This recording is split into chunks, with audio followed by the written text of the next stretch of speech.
I'm Andrea, 34 years old, and 3 months ago, my own father kicked me and my 8-year-old daughter out of Christmas dinner, in front of 15 relatives, while my little girl was still holding her napkin, waiting for grace. "Leave and never return," my sister said with a smile. "Christmas is so much better without you," my mother added. I didn't beg. I didn't cry. I simply looked at them and said, "Then you won't mind me doing this." 5 minutes later, every single person who had just thrown us out was on their knees, begging me to undo what I'd done. Before I tell you what happened, please take a moment to like and subscribe, but only if you genuinely enjoy this story. Drop a comment and let me know where you're watching from and what time it is there. Now let me take you back 18 months ago, the day my husband died. The call came at 3:47 p.m. on a Tuesday.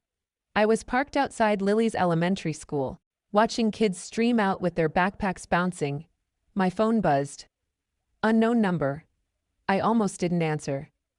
"Mrs. Outen, this is Mercy General Hospital. Your husband David was involved in a motor vehicle accident. You need to come immediately." I don't remember driving there. I don't remember who picked up Lily. The next thing I knew, I was standing in a sterile hallway while a doctor in blue scrubs told me my husband of 9 years was gone. The funeral was 4 days later. My parents came. My sister Meredith came with her husband Derek. Aunts, uncles, cousins, the whole family showed up in black, dabbing their eyes with tissues. But here's what I remember most clearly. During the reception, I stepped into the hallway to catch my breath.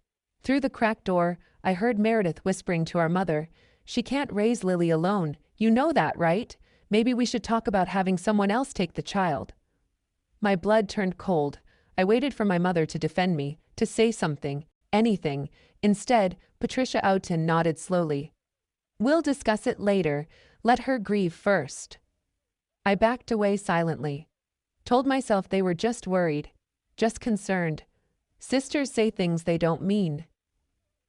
At the burial, my father Gerald pulled me aside. His hand was heavy on my shoulder. "Andrea, you need to be strong now. David's gone. Crying won't bring him back. Men," he caught himself, "people don't respect weakness. Pull yourself together." That was it. That was all my father said to me on the day I buried my husband. I didn't know then that this was only the beginning. 3 months after the funeral, the insurance settlement came through. $2.3 million. David had taken out a policy years ago, back when Lily was born. "Just in case," he'd said. I remember rolling my eyes at him. We were 26, nothing was going to happen. But something did happen. And now I was sitting in a lawyer's office, signing papers, trying not to think about the price tag on my husband's life. The moment the deposit hit my account, everything changed. Meredith started calling twice a week. "Just checking in, sis. How are you holding up?" Her voice dripped with sweetness I'd never heard before. My mother invited me and Lily to Sunday dinners, every single week. "Family needs to stick together," she said. Even my father, who hadn't voluntarily spoken to me since my wedding, suddenly wanted to catch up. The fourth Sunday dinner, Gerald cleared his throat at the head of the table. "Andrea, I've been thinking. You should let Meredith manage your finances. She's good with money. You've always been the creative type." I set down my fork. "I appreciate the concern, Dad, but I'm handling things fine." The temperature in the room dropped 10 degrees. Meredith jumped in, voice still honey-sweet. "We just worry about you, that's all. You've never dealt with this kind of money before." "I have an accountant and a financial advisor. David set it up before—" I couldn't finish the sentence. After dinner, as I was gathering Lily's jacket, a frail hand caught my wrist. Grandma Margaret, 85 years old, sharp as a tack. She leaned in close. "Be careful with that money, child. I don't trust anyone in this room." Her eyes flickered toward her own daughter, including Patricia. She pressed something into my palm, a folded piece of paper. "There's someone you need to call. We'll talk more soon." Before I could ask, Lily came running and Grandma shuffled away. I didn't open the paper until I got home. The paper was blank. No, not blank. A phone number. And 3 words in Grandma Margaret's shaky handwriting. "Call Marcus Webb." I didn't call. Not yet. I told myself I was overreacting. Grandma was old. Maybe confused. Maybe paranoid. 6 months passed. Meredith's calls became more frequent, more pointed. Dad's store is struggling, you know. The construction supply business isn't what it used to be. Mom's been stressed. Medical bills are piling up, just little things. It must be hard sitting on all that money while family suffers. Then came the dinner where everything shifted. My mother called, crying. Actually crying. Andrea, your father is about to lose the store. 30 years of his life, gone. We might lose the house too. My chest tightened. Despite everything, they were still my parents. I can help, I said. I'll lend you $50,000, no interest. Pay me back whenever. Lend? Gerald's voice boomed through the phone. Patricia must have put me on speaker. I don't need charity from my own daughter. I'm not some beggar. Silence. Then Meredith's voice, smooth as silk. What Dad means is, it would be easier if you just signed a few papers. Let me handle the investments. That way we can help the family properly. Together. What papers? Just standard stuff. Power of attorney, asset management. I'll handle everything. You won't have to worry about a thing. Power of attorney. My dead husband's voice echoed in my memory. Never sign anything you haven't read twice, Andrea, and never sign over control of money to family. That's how fortunes disappear. I took a breath. I need to think about it. What's there to think about? Meredith's sweetness cracked, just for a second. We're family. I said I'll think about it. I hung up. That night, I finally called the number Grandma Margaret had given me. Lily was crying when I got home from work the next day. She was curled up on her bed, face buried in her pillow, shoulders shaking. My heart cracked. Baby, what happened? She wouldn't look at me. Nothing. I sat on the edge of her bed, stroked her hair. Sweetheart, tell me. It took 10 minutes of gentle coaxing before she finally spoke. Grandma Patricia said something, when you were in the bathroom at dinner last week. My stomach dropped. What did she say? Lily's voice was barely a whisper. She said she wishes Daddy was still alive instead of you. Because Daddy knew how to take care of me. And you don't. The room tilted. My own mother said that. To my 8-year-old daughter. About me. Baby, listen to me. I pulled her into my arms. That's not true. None of it. Grandma was wrong to say that. I love you more than anything in this world, and I will always, always take care of you. She clung to me like I might disappear. That night, after Lily fell asleep, I poured myself a glass of wine and scrolled through my phone. A cousin I barely talked to had sent me a message. Hey, Andrea, is it true you've been gambling away the insurance money? Meredith mentioned something at the family group chat. Just wanted to check if you're okay. Gambling? I opened Facebook. Search for the family group I'd been quietly excluded from. Through a cousin's screenshot, I saw it. A post from Meredith, dated 2 weeks ago. Please pray for my sister. She's going through a difficult time and making poor financial decisions. We're trying to help her, but she keeps pushing us away. Some people just can't handle sudden wealth. 43 comments, all pitying me, all believing her. My hands were shaking. Marcus Webb's office was downtown, 14th floor, glass walls overlooking the city. He was younger than I expected, mid-30s, kind eyes behind wire-rimmed glasses. When he shook my hand, I noticed the photo on his desk, him and David at a college graduation, arms around each other, grinning. David was my best friend, Marcus said, noticing my gaze. We roomed together at State. He asked me to keep an eye on you and Lily if anything ever happened to him. His jaw tightened. I should have reached out sooner, I'm sorry. I sat down heavily. I don't even know where to start. Start with the power of attorney papers. I blinked. How did you? Your grandmother called me 3 weeks ago. Margaret Whitmore is sharper than people give her credit for. He pulled a folder from his drawer. She told me what your sister's been planning. I did some digging. He slid a document across the desk. Meredith contacted your insurance company 2 months ago. Asked about the process for transferring beneficiary rights. Said she was inquiring on behalf of the family. My blood ran cold. She what? It gets worse. Marcus opened another folder. I had a forensic accountant look into your father's business. Gerald's store isn't just struggling. It's hemorrhaging money, bad investments, poor management. He's about 3 months from bankruptcy. And Meredith? Her real estate business took a hit last year. She owes money to investors she can't pay back. He leaned forward. Andrea, they don't want to help you manage your money. They want to take it. I thought about Lily crying on her bed, about my mother's cruel words, about the Facebook post calling me a gambling addict. What do I do?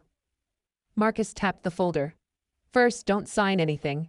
Second, your grandmother called me about something else. Her will. Her will?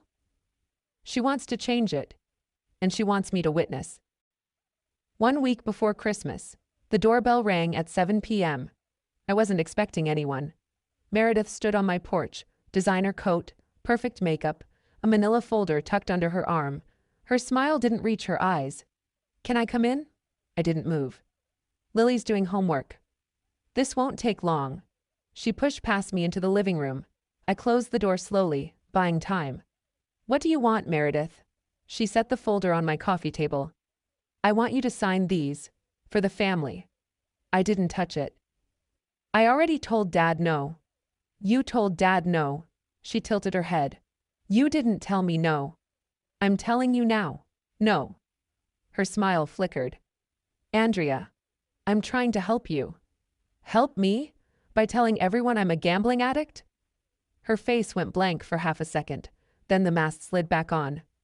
I never said addict. I said you were making poor decisions, which you are, sitting on $2 million while your family drowns. Your poor decisions aren't my responsibility. Excuse me? I offered to help. Dad refused. Now you want me to hand over control of everything? That's not help. That's theft. Her voice dropped. Cold. You don't know what you're doing. You never have. You married David and got lucky. That's it. You're not smart. You're not capable. You're just a widow with a windfall. I felt Lily's presence before I saw her. She was standing in the hallway, homework folder clutched to her chest, eyes wide. Meredith saw her too. She adjusted her expression instantly. Lily, sweetie, Aunt Meredith was just... I heard what you said about Mom. The silence was deafening. Meredith grabbed her folder and walked toward the door. At the threshold, she turned. Christmas dinner. You'll be there, and you'll bring the signed papers, or don't come at all. The door slammed. 3 days before Christmas. My phone rang at 6 a.m. Dad. I answered against my better judgment. Hello? You're coming to Christmas dinner, not a question. Good morning to you too, Dad.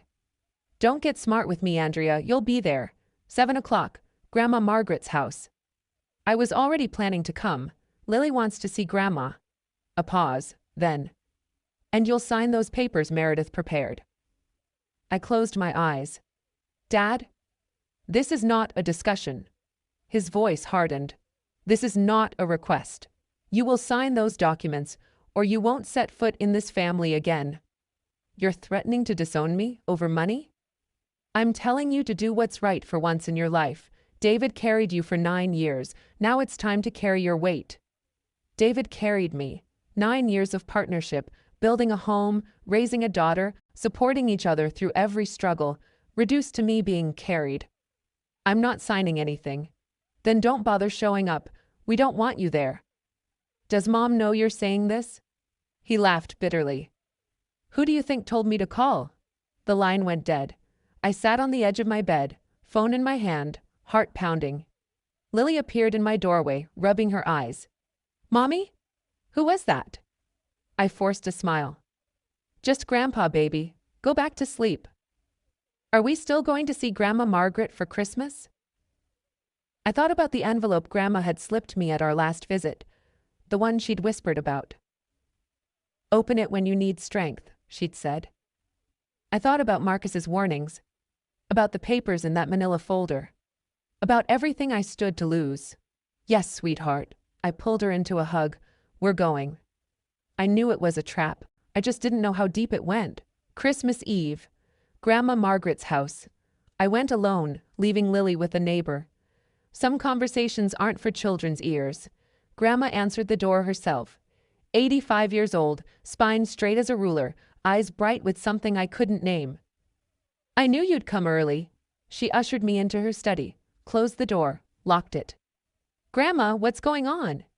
She crossed to an antique desk, pulled open a drawer, and retrieved a thick envelope, cream-colored, sealed with wax.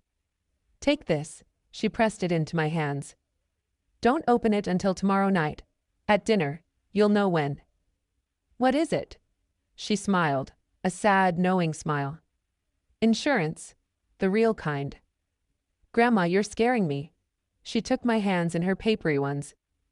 Andrea, I've watched my daughter and granddaughter scheme for months. I know about the emails. I know about the power of attorney papers. I know what they're planning to do to you tomorrow. How?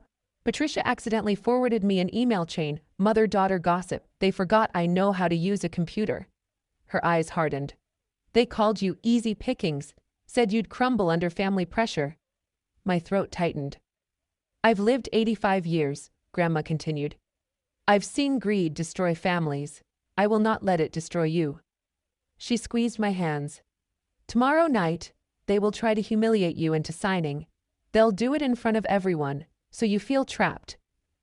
What do I do? You stand your ground. And when the moment comes, she nodded toward the envelope, you open that. What's inside? Her smile returned. This time there was fire in it. The truth, and something they never expected. The envelope felt heavy in my pocket all night long. Okay, let me pause here for a second. What do you think was in that envelope? A. Grandma's new will? B. Evidence of Meredith and Mom's scheme? C. Something completely unexpected? Drop your answer in the comments. I'm genuinely curious what you think. And if you're hooked on this story, if you need to know what happened at that Christmas dinner, go ahead and hit that like button. It helps more than you know. Now, back to Christmas Day, Christmas Eve night. I couldn't sleep. I lay in bed staring at the ceiling, envelope tucked under my pillow like a childhood secret. Grandma's words kept circling. Something they never expected. My mind drifted to memories I'd buried. I was 8, Lily's age, the first time I realized my parents favored Meredith. She got piano lessons, I got hand-me-downs, she got praise for B's, I got lectures for A-minuses. Meredith tries harder, Mom always said. You just coast. Grandma Margaret was the only one who saw me differently. She used to pull me aside at family gatherings, press butterscotch candies into my palm, and whisper stories about the house. This old place has seen 3 generations of Whitmores, she'd say. One day, it'll belong to someone who truly loves it, not someone who just sees dollar signs. I always assumed she meant Meredith, the perfect one, the successful one. Now I wasn't so sure. The house itself was worth nearly $2 million, a colonial revival on 3 acres, built by my great-grandfather. Everyone knew Grandma would leave it to family. The only question was who. Meredith had talked about it for years. When Grandma passes, Derek and I will renovate, turn it into something modern, maybe sell it if the market's right. Grandma had overheard that conversation once. I remembered her face, tight, hurt, quickly masked. A soft knock on my door. Mommy? Lily's voice, sleep thick. I can't sleep. Can I stay with you? I pulled back the covers. She climbed in, warm and small.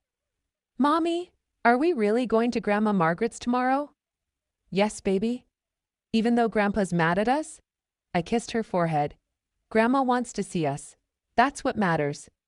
Lily was quiet for a moment. Then, I love Grandma Margaret's house. It feels like a hug. A hug. That's exactly what it felt like. Christmas morning, my phone buzzed at 8 a.m. Marcus. Merry Christmas, he said. I have something for you. You're working on Christmas? This couldn't wait. His voice was tight. Your grandmother forwarded me an email last night. The original chain between Meredith and your mother. I sat up in bed, heart hammering. What does it say? I'm reading it now, dated April 15th, 2 weeks after David's funeral. He paused. Andrea, I need to read this to you. Are you sitting down? Yes. Marcus cleared his throat. We need to move before she gets smart.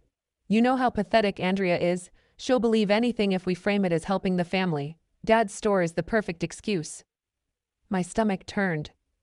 The plan is simple, Marcus continued. Get her emotional, isolated, make her feel guilty for having money while we struggle. Then present the papers as a favor. She won't even read them. She never reads anything. I couldn't breathe. Timeline: pressure through summer, escalate in fall, close the deal by Christmas, family gathering, maximum witnesses. She won't say no in front of everyone. Silence. Andrea, you still there? They planned this. My voice sounded far away. Since April. Since 2 weeks after your husband's funeral. I have the full chain, timestamps, everything. He paused. I've printed copies, 3 sets. I can be at Grandma's house by 8 tonight. Tonight? Your grandmother suggested it. Said you might need backup. I thought about the envelope under my pillow, about Grandma's knowing smile, about 15 relatives who would witness whatever happened tonight. Marcus. Yeah? Bring everything. I hung up. This afternoon, I would walk into my grandmother's house carrying 2 weapons, the envelope she gave me and the truth. They wanted a Christmas dinner performance? They were going to get one. 4:30 p.m. Grandma Margaret's house. Lily held my hand as we walked up the cobblestone path. The old colonial glowed with warm light, every window flickering with candles. Wreaths on every door, the smell of roasted turkey drifting from the kitchen. Picture perfect. Like a Christmas card designed to hide the rot underneath. We were among the last to arrive. I counted cars in the driveway, 15, maybe more. Every aunt, uncle, and cousin within driving distance. The moment we stepped inside, Lily broke free and sprinted toward the living room. Grandma Margaret! I watched her disappear into my grandmother's arms, the old woman's face cracking into a genuine smile for the first time all evening. Then Meredith appeared. You made it? Her voice was honey-sweet, but her eyes were assessing, calculating, looking for weakness. I forced a smile. Merry Christmas, Meredith. Let me take your coat. She was playing hostess already, even though this wasn't her house. Everyone's in the dining room. We saved you a seat. I handed over my coat, but kept my purse. The envelope was inside. The dining room was packed. A long mahogany table stretched the length of the room, set with Grandma's fine china. Crystal glasses caught the candlelight. Laughter and chatter filled the air, but I noticed the looks. Cousin Rachel glanced at me, then quickly away. Uncle Tom whispered something to Aunt Betty. My mother's best friend, Margaret Ann, gave me a pitying smile. They'd been briefed. I scanned the room for my parents. There, at the head of the table, Gerald sat like a king awaiting his court.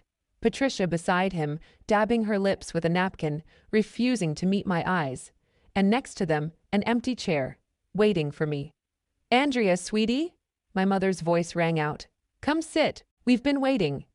The meal started normally enough. Turkey was carved, wine was poured, stories were exchanged. I kept my head down, cut Lily's meat, helped her with her vegetables, tried to breathe. Then halfway through the main course, Meredith stood up. She clinked her wine glass with a fork. The room fell silent. Everyone, I hate to interrupt, but I have an announcement. Her voice carried, practiced, theatrical.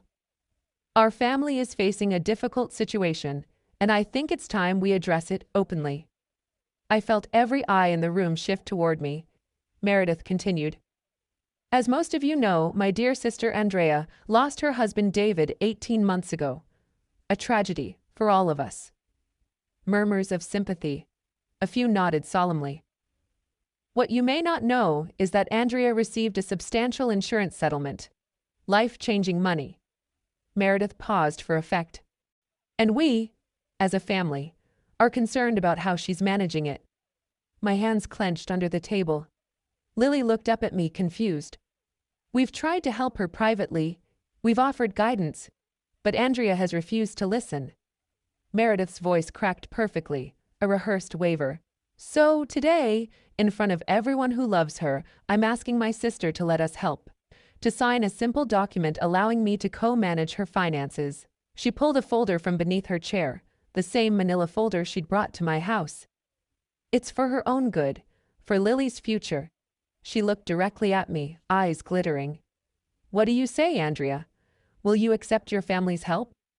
15 faces turned toward me, some pitying, some expectant, some already nodding, convinced I was the problem. Lily whispered, Mommy? At the head of the table, my father crossed his arms. At the far end, Grandma Margaret sat perfectly still, watching, waiting. I stood up slowly. Every eye in the room was on me. I could feel the pressure, the unspoken expectation that I would crumble, apologize, sign whatever they wanted just to make the discomfort end. No. The word hung in the air. Meredith blinked. Excuse me? I said no, I'm not signing anything. The room went absolutely still. Someone's fork clattered against a plate. My father's chair scraped back. He rose to his full height, face reddening. You don't get to say no. Not to family. Not after everything we've done for you. What have you done for me, Dad? Tell me. What exactly have you done? We raised you, gave you everything. And this is how you repay us? By hoarding money while your own family suffers? My mother finally looked at me. Her eyes were cold. Andrea, you've always been selfish. Even as a child, some things never change. I offered to help, I said, fighting to keep my voice steady. I offered Dad $50,000, no interest. He refused. Because it was insulting, Gerald slammed his palm on the table. China rattled. You have millions sitting in a bank account while my life's work collapses and you offer me scraps? Meredith stepped closer, voice dripping with false concern. See? This is what we're dealing with. She doesn't understand money. She doesn't understand family. She needs guidance. She needs a keeper, someone muttered. I didn't see who. Lily had started crying silently. Tears streamed down her face as she watched her grandfather scream at her mother. Only Grandma Margaret moved. She reached over and pulled Lily into her lap, shielding her, but she said nothing, not yet. Sign the papers, Andrea.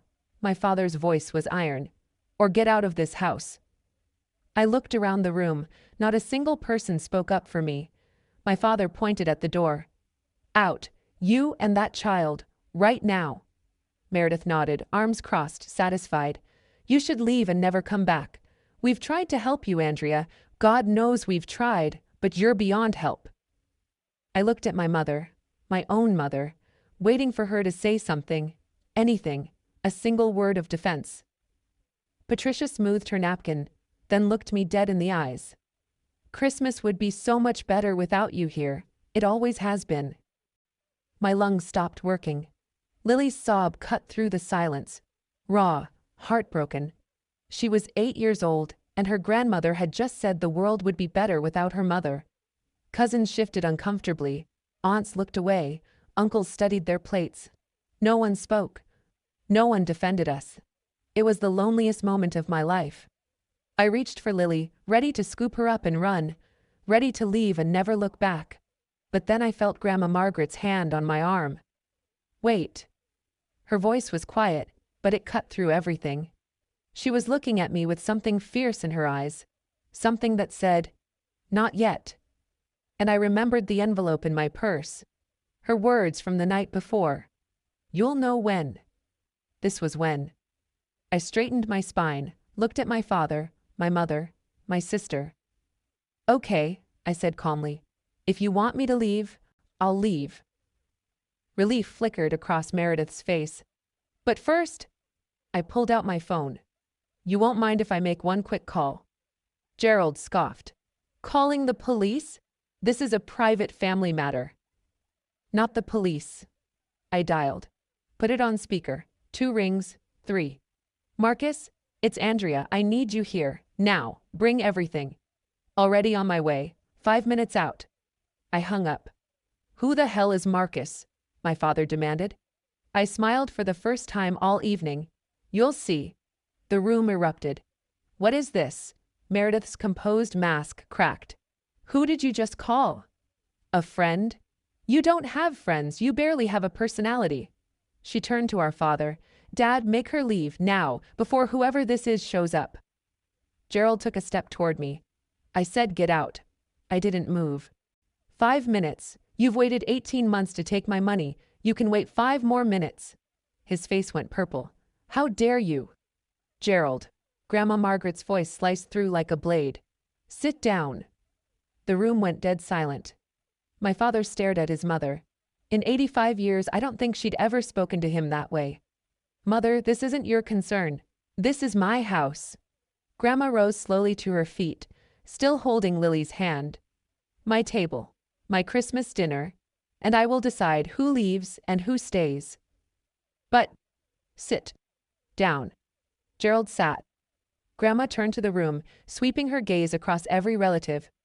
I've been quiet tonight, watching, listening. I wanted to see how far this would go. Her voice trembled with controlled rage. I wanted to see if a single one of you would defend my granddaughter. Shame flickered across some faces, others just looked confused. Not one of you. Grandma shook her head. She offered help. You refused it. She said no to manipulation. You called her selfish. You made a child cry on Christmas Day. Mother, you don't understand, Patricia started. I understand perfectly. Grandma reached into the pocket of her cardigan, pulled out a folded paper. Patricia, do you remember the email you forwarded me in April? The one about Andrea being easy pickings? My mother's face went white. The doorbell rang. Grandma smiled grimly. That will be Marcus. Let him in. Marcus Webb walked in, carrying a leather briefcase. He was dressed professionally, despite it being Christmas. Dark suit, polished shoes, silver tie clip catching the candlelight. He scanned the room, taking in the hostile faces, the tear-streaked child, the elderly woman standing defiant at the head of the table. Good evening, he said calmly. I'm Marcus Webb, attorney at law. I represent both Mrs. Andrea Outen and Mrs. Margaret Whitmore. Gerald shot to his feet. What is this, some kind of ambush? I'd call it a correction. Marcus set his briefcase on the table, clicked it open. Mrs. Whitmore, shall I proceed? Grandma nodded. Marcus pulled out a thick folder.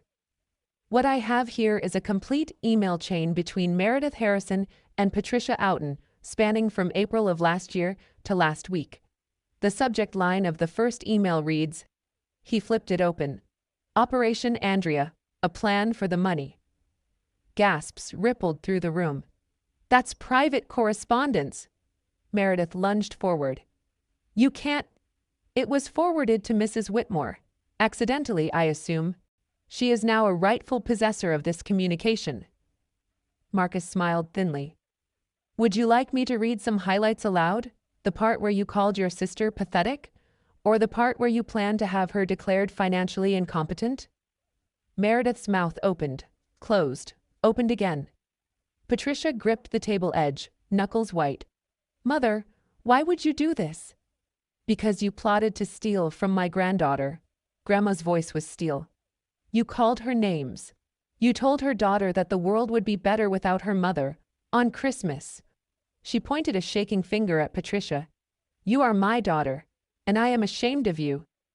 Patricia flinched like she'd been slapped. The room was utterly silent. Marcus reached into his briefcase again. Now, for the second document. Marcus held up the emails for everyone to see. I'll read one excerpt. April 15th, 2 weeks after David Outen's funeral, from Meredith to Patricia. He cleared his throat. We need to move fast. Andrea's always been weak. She'll cave under family pressure, especially at a holiday gathering. Dad's store gives us the perfect cover story. We're not taking her money, we're helping the family. Once she signs the POA, we control everything. She won't even know what hit her. Cousin Rachel's jaw dropped. Uncle Tom leaned forward, face dark. Murmurs spread through the room like wildfire. That's taken out of context, Meredith's voice cracked. I was just worried about her. May 3rd, Marcus continued, unmoved. Update. Told the family group that Andrea's gambling, plants the seed. When we finally get control, no one will question it. More gasps. Aunt Betty turned to Patricia. You told us Andrea was gambling. Was that a lie? Patricia opened her mouth, closed it. It was strategic messaging, Meredith said quickly. To prepare the family. To manipulate the family, Grandma cut in. To isolate my granddaughter so thoroughly that when you stole her money, no one would believe her. Gerald stepped forward. Now hold on. This is all circumstantial.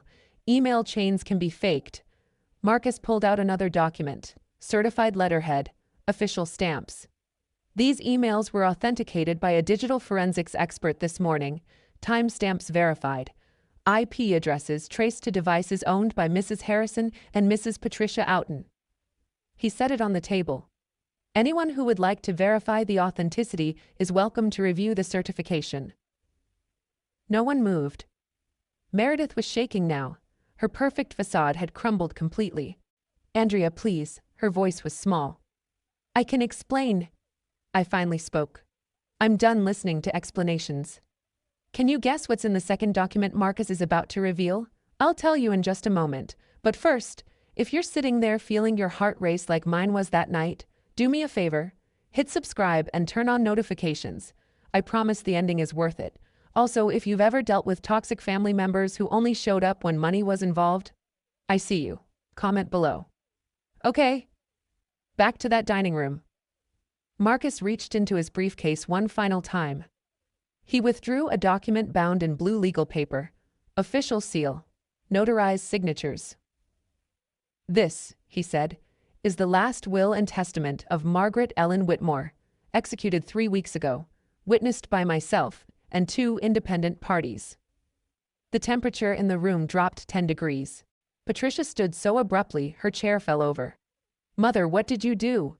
Grandma Margaret remained seated, hands folded in her lap, perfectly composed. "I did what I should have done years ago. I protected the people who actually deserve protection." "Mother, you promised—" "I promised nothing." Grandma's voice was ice. "You assumed, Meredith assumed, everyone in this family assumed they knew what my will contained." She smiled coldly. "You assumed wrong." Marcus opened the document, read aloud.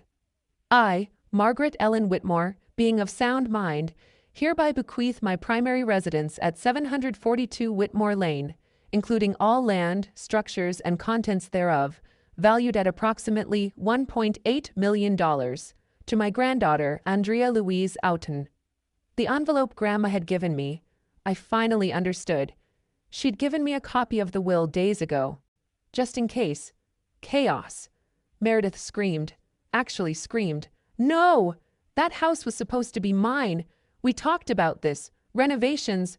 You talked about selling my family's home for profit." Grandma's voice cut through. "I listened, and I made my decision." Gerald slumped into his chair like a puppet with cut strings. "Mother, everything we planned—" "Everything you planned," Grandma corrected, "was built on the assumption that I would reward cruelty and greed. I won't." Patricia was crying now, mascara streaking down her face. "You're leaving everything to her? After all we've done for you?" "What have you done for me, Patricia?" Grandma's eyes were fierce. "Besides lie, scheme, turn my Christmas dinner into a public execution of your own sister?" Silence. Marcus closed the will. "Mrs. Outen," he turned to me, "you are now the sole heir to this property." Patricia dropped to her knees. Right there, in front of everyone. Grandma's antique Persian rug bunching under her as she crawled toward me. "Andrea, baby, I didn't mean it. Any of it. I was just trying to help the family. We were scared. Your father's business. I never meant to hurt you." I watched my mother grovel. The woman who told my daughter the world would be better without me. The woman who plotted for 18 months to steal my inheritance. Gerald stood frozen, mouth opening and closing like a fish. Meredith tried a different approach. She grabbed my arm, tears streaming down her face. Real tears this time. "I'm sorry, I'm so sorry, I was desperate. Derek doesn't know about my debts. If this gets out, my marriage, please, Andrea, please." Cousins stared. Aunts covered their mouths. Uncle Tom shook his head slowly, disgust written across his face. I heard whispers. "I can't believe they lied about the gambling. All this over money? On Christmas?" Poor Andrea. Poor Lily. Lily. I looked at my daughter, still nestled in Grandma Margaret's arms, watching her aunt and grandmother beg on the floor. She was only 8. She shouldn't be seeing this. I gently pulled my arm from Meredith's grasp. "Everyone please, get off the floor." Patricia looked up, hope flashing in her eyes. "You'll forgive us? You understand we were just—" "I understand perfectly." I kept my voice calm, level. "You lied to the entire family about me. You tried to steal from me. You made my daughter believe I was worthless."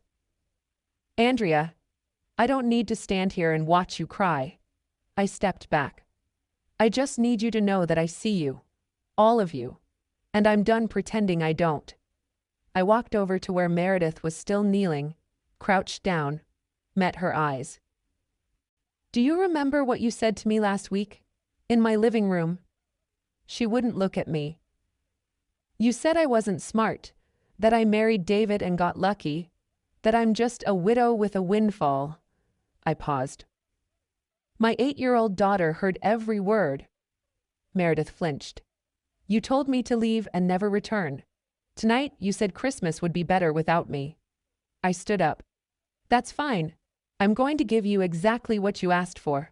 I turned to the room, to the ye. I'm not going to sue anyone. I'm not going to press charges. I'm not interested in revenge. My voice was steady, strong. David would have been proud. But I am going to protect myself and my daughter. From now on, there will be boundaries. I looked at my father. He couldn't meet my eyes. You chose money over your son-in-law's memory, over your daughter, over your granddaughter. I shook my head. That was your choice, not mine. I looked at my mother, still on her knees. You told Lily the world would be better without me. A child, Mom, your own granddaughter. I'll never forget that. Lily won't either. Finally, I looked at Meredith. You said I don't have friends. You said I barely have a personality. I almost laughed. Maybe you're right. Maybe I'm not interesting, but I'm also not cruel. And right now, that's enough. I held out my hand. Lily ran to me, buried her face against my hip. Grandma Margaret rose, came to stand beside us. Andrea, sweetheart. Her hand found mine. I'm so proud of you. I squeezed her hand. Let's go home. My phone started ringing before I even got home. Cousin Rachel was first. Andrea, I had no idea. I'm so sorry I didn't say anything at dinner. I believed what Meredith told us. I should have asked you. Then Uncle Tom. I feel sick. Your aunt and I talked the whole drive home. We're ashamed we didn't speak up. Then Aunt Betty. Then Cousin Mark. Then people I hadn't heard from in years. They told us you were gambling everything away. They said you were unstable, making reckless decisions. I should have called you, should have checked in. By midnight, I'd received 11 phone calls and 37 text messages, not a single one from my parents or Meredith. The next morning, Marcus called. The family network is going nuclear. Your grandmother's been getting calls all morning. People are furious. Not at you, at Patricia and Meredith. I rubbed my eyes. I didn't want this. I know, but actions have consequences. He paused. There's something else. Meredith's husband Derek called me. He didn't know about her debts. She'd hidden them. He's not taking it well. I thought about Derek. Quiet, passive, always in Meredith's shadow. He probably hadn't known about any of this. And your father's store? What about it? Filed for bankruptcy this morning, officially. The news is spreading. Some of his regular clients are cutting ties, not because of the bankruptcy, but because of what happened at Christmas. Word travels fast in small business communities. I leaned against my kitchen counter. I didn't want anyone to suffer. You didn't cause this, Andrea. You just stopped letting them hide it. Marcus's voice softened. Get some rest. You've earned it. But rest didn't come easy. Not when I kept hearing my mother's voice in my head. Christmas would be so much better without you. A week after Christmas, Marcus sent me a summary. Gerald's hardware store had closed its doors. 30 years of business, liquidated to pay creditors. He'd have to sell the smaller house he and Mom lived in to cover the remaining debts. Meredith lost 3 major clients. Word had spread among her real estate circles, not about the inheritance drama, but about the family meeting that went wrong. In the business world, reputation is everything. Hers was crumbling. Derek had moved into his brother's apartment. He wasn't filing for divorce, not yet, but he wasn't coming home either. I read the summary twice, then set it down. I didn't feel victorious. I felt tired, sad, hollow. Lily was playing with Lego blocks in the living room.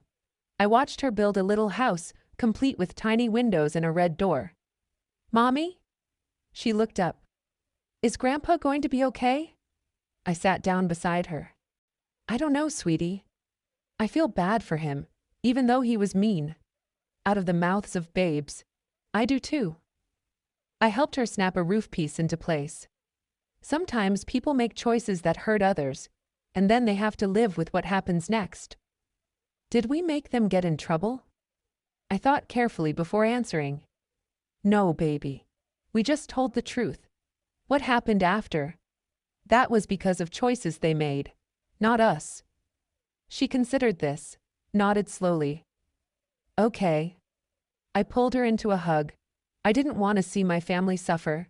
I hadn't set out to ruin them. All I'd wanted was to be left alone, to protect my daughter, to honor David's memory by building a stable life. But Marcus was right, actions have consequences. And sometimes, the truth is its own form of justice. 2 weeks after Christmas, Grandma Margaret called. I have a question for you, she said without preamble. And I need you to answer honestly. Of course, Grandma. Would you and Lily consider letting an old woman move in with you? I almost dropped the phone. What? I've been rattling around this big house alone for 10 years. Patricia won't speak to me. Meredith won't look at me. Gerald just grunts when I call. Her voice softened. But Lily hugs me like I matter. And you, Andrea, you've never once asked me for anything. Grandma, I can't ask you to leave your home. You're not asking. I'm offering. She paused. The house is yours, technically, after I'm gone. But until then, I don't want to live in it alone anymore. I want to be somewhere I'm actually wanted. My throat tightened. I thought about our small apartment. 2 bedrooms, a cramped kitchen. Nothing like the colonial mansion Grandma had called home for 60 years. Our place is tiny, I warned her, and Lily has nightmares sometimes, and I can't cook nearly as well as you.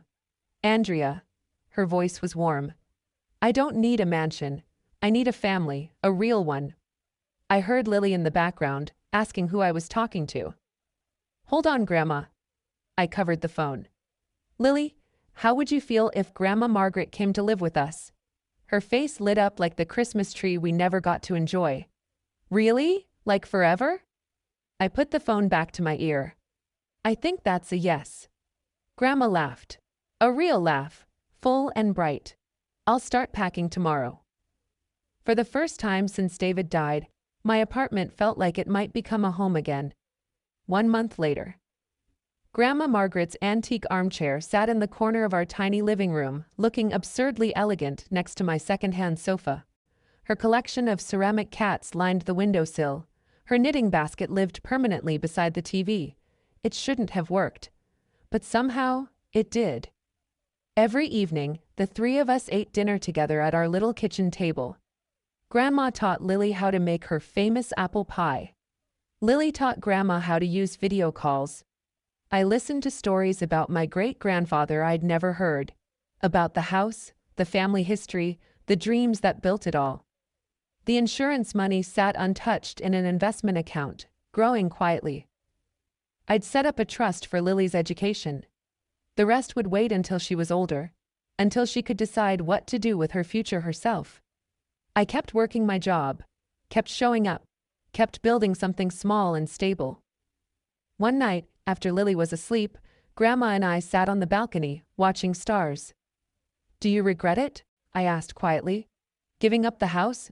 Cutting off Patricia? She was silent for a long moment. No. Her voice was steady.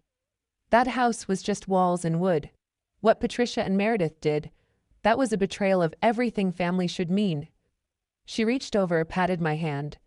You and Lily are my family now. Real family. The kind that stays. I felt tears prick my eyes. Thank you, Grandma, for believing in me when no one else did. She smiled in the darkness. You didn't need my belief, Andrea. You just needed to believe in yourself. She squeezed my hand. Which you did. That Christmas night, when you stood your ground, that was all you. I leaned my head against her shoulder, and for the first time in a long time, I felt at peace. 3 months after Christmas. My phone rang. Unknown number. I answered cautiously. Hello? Andrea. My mother's voice. Small, tired, defeated. It's Mom. I almost hung up. Please don't hang up. Please, I just need 5 minutes. I walked to the balcony, closed the door so Lily wouldn't hear. I'm listening. I know what I did was unforgivable. Patricia's voice cracked. The things I said, to you, to Lily, I can't take them back. I wish I could. You told my daughter the world would be better without me. Silence. Then. I know. I was so scared, Andrea. Your father was falling apart. Meredith kept saying this was the only way. I let myself believe it because it was easier than standing up to them. That's not an excuse. It's not, you're right. She was crying now. I'm not asking you to forgive me, I wanted to hear Lily's voice, just once. It's been 3 months. I watched the city lights blink below. Mom. Yes, I'm not going to pretend everything is fine. I'm not going to let you hurt Lily again, but I took a deep breath. I'm also not going to punish you forever. That's not who I want to be. What does that mean? It means I need more time. A lot more time. And when I'm ready, if I'm ever ready, I'll reach out. I paused. But the reaching out has to come from me, not you. Do you understand? Yes. Her voice was barely a whisper. Yes, I understand. Okay. Andrea? What? I'm sorry. I'm so sorry. I let those words hang in the air, then quietly. I know, Mom. I know. I hung up. I wasn't ready to forgive, but I wasn't concerned.